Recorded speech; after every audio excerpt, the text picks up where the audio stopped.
Bulldozer से जमीन खोद सकते हैं, कोई स्थायी निर्माण गिरा सकते हैं, किसी निर्माण में बुलडोजर का प्रयोग कर सकते हैं, लेकिन बाबा का बुलडोजर उत्तर प्रदेश में बहुत सारे पुराने घिसे पिटे फॉर्मूले को समतल करने में काम आया। जैसे जात पात की राजनीति, दल बदलो जीत जाओ की राजनीति, सब कुछ समतल कर दिया योगी के बुलडोजर ने। बहुत बड़ा घमंड है कि ये बहुत बड़े 30 बार खाए हैं, बार बार जनता की आंख में धूल झोंक करके सरकार बनाएंगे।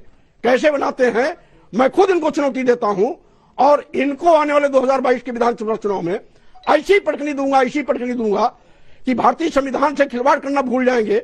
मैं इनको हैसियत बता दूंगा। स्वामी प्रसाद मौर्य, जिनके बीजेपी को पटखनी देने के मंसूबे को योगी के बुलडोजर ने कुचल दिया। स्वामी प्रसाद मौर्य कोई कच्चे खिलाड़ी नहीं।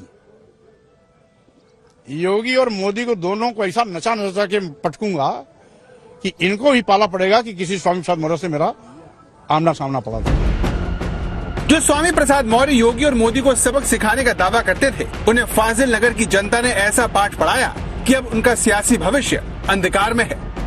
बीजेपी बहुत गलत मुगालते में है। इसका तो आंकड़ा दहाई में सिमटने जा रहा है। ये लड़ाई में कहीं है ही नहीं है। 100 का आंकड़ा नहीं छू पाएंगे ये स्वामी प्रसाद मौर्य अपनी राजनीतिक भविष्यवाणी कर। ओम प्रकाश राजभर, जो 2022 के चुनाव में बीजेपी को मिटाने का दावा कर रहे थे, उन्हें योगी के बुलडोजर ने कहीं का नहीं छोड़ा।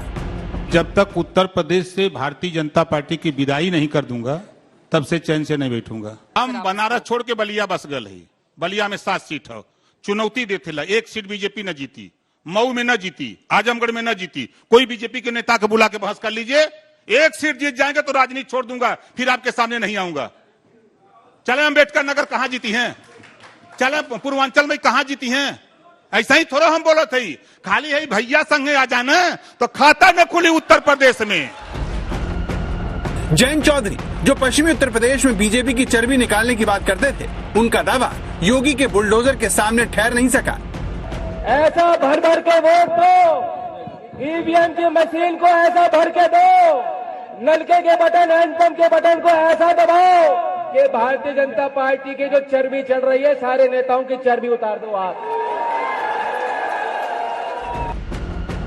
चुनाव से पहले समाजवादी पार्टी और उसके साथियों के हौसले बुलंद थे। जिस तरह से बीजेपी सरकार में मंत्री रहे स्वामी प्रसाद मौर्य और दूसरे पिछड़े नेताओं ने बीजेपी से नाता तोड़कर साइकिल की सवारी की, इसे योगी के लिए बड़ा झटका बताया गया। लेकिन 2022 के चुनाव में तमाम सियासी तूफान के बावजूद योगी का बुलडोजर न सिर्फ खड़ा रहा, बल्कि उसने बीजेपी के लिए सत्ता का रास्ता साफ कर दिया। ये जीत हमें जवाबदेही का एक नया संकेत भी देता है। हमें जोश के साथ साथ होश को बनाए रखना है और इससे भी मजबूती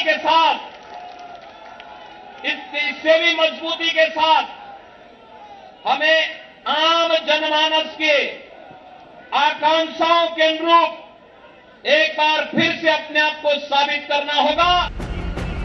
आबादी के लिहाज से सबसे बड़े राज्य में 37 साल बाद बहुमत की सरकार की वापसी हो रही है। मुख्तार अंसारी जैसे अपराधियों पर बुलडोजर से ताबड़तोड़ वार करके बुलडोजर बाबा बन चुके योगी आदित्यनाथ ने इस जीत के साथ ही न सिर्फ विपक्ष का सूपड़ा साफ कर दिया, बल्कि पार्टी के अंदर भी अपने विरोधियों की बोलती बंद कर दी। जो ये प्रचंड बहुमत भारतीय जनता पार्टी को देश के सबसे बड़े राज्य में प्राप्त हुआ है, एक प्रचंड बहुमत भारतीय जनता पार्टी के राष्ट्रवाद, विकास और सुशासन के मॉडल को उत्तर प्रदेश की 25 करोड़ जनता का आशीर्वाद है और इस आशीर्वाद को हम सबको स्वीकार करते हुए आम जनमानस की आकांक्षाओं के अनुरूप सबका साथ, सबका विकास, सबका विश्वास और सबके प्रयास के इस मंत्र को अंगीकार करते हुए निरंतर आगे बढ़ाना होगा। अखिलेश के वादों पर योगी के उपयोगी होने में 5 बातों का विशेष स्थान है, जिसमें बेहतर कानून व्यवस्था, महिलाओं का समर्थन, मुफ्त राशन योजना, बेदाग छवि और दलित वोटों का साथ आना। बीजेपी के लिए अखिलेश के छोटे दलों के साथ गठबंधन के चैलेंज से मुकाबला करने के लिए दलित वोटों का दाव काम आया। यूपी के चुनाव में बीजेपी ने बीएसपी के जाटा वोट बैंक को साधने के लिए तमाम जतन किए, जिसमें चुनाव से ठीक पहले उत्तराखंड की राज्यपाल रही बेबी रानी मौर्य को इस्तीफा दिलवाकर फिर से सक्रिय राजनीति में उतारा गया। उन्हें जाटा समुदाय के चेहरे के तौर पर पेश किया गया। इसका फायदा बीजेपी को चुनाव में मिलता दिख रहा है, जिसका पहला संकेत एग्जिट पोल से भी जाहिर होते हैं।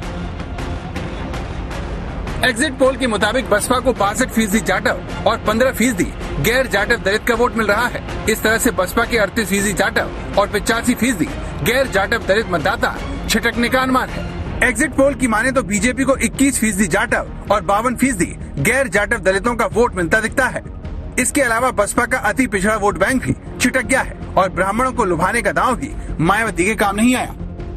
इस तरह बसपा से छिटका जाटव गैर जाटव वोटर बीजेपी के साथ खड़ा दिखा और बीएसपी के कमजोर होने से बीजेपी को सियासी संजीवनी मिल गई। भारतीय जनता पार्टी की डबल इंजन की सरकार ने 5 वर्षों से लगातार उत्तर प्रदेश के अंदर सुरक्षा का जो माहौल दिया, उत्तर प्रदेश की आस्था को सम्मान देने का जो कार्य किया, गरीब कल्याणकारी योजनाओं को प्रभावी ढंग से आगे बढ़ाने के लिए जो प्रयास प्रारंभ हुए हैं, आज उसका परिणाम जनता जनार्दन ने जातिवाद, परिवारवाद, वंशवाद की राजनीति को पूरी तरह तिलांजलि देते हुए 2022 में भी भारतीय जनता पार्टी को प्रचंड बहुमत के साथ विजय श्री उपलब्ध कराई है।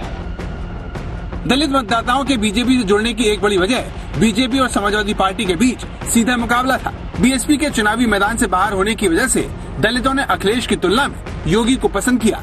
मायावती ने भी चुनाव के बीच जिस तरह से अखिलेश पर आक्रामक रुख अपनाए रखा और अखिलेश को दलित विरोधी करार दिया, जानकारों की नजर में ये उसका भी असर हो सकता है। जनता जनार्दन ने जो इसमें व्यापक अपना समर्थन दिया है चुनाव के प्रति, हमने देखा है खास तौर पर आधी आबादी माताओं ने, बहनों ने, बेटियों ने आगे आकर के भारतीय जनता पार्टी को जो प्रचंड बहुमत दिया है अपने सहयोगियों के साथ में, आज इसका परिणाम है कि भारतीय जनता पार्टी इतिहास बनाने जा रही, उत्तर प्रदेश के अंदर इतिहास बनाने की ओर अग्रसर है।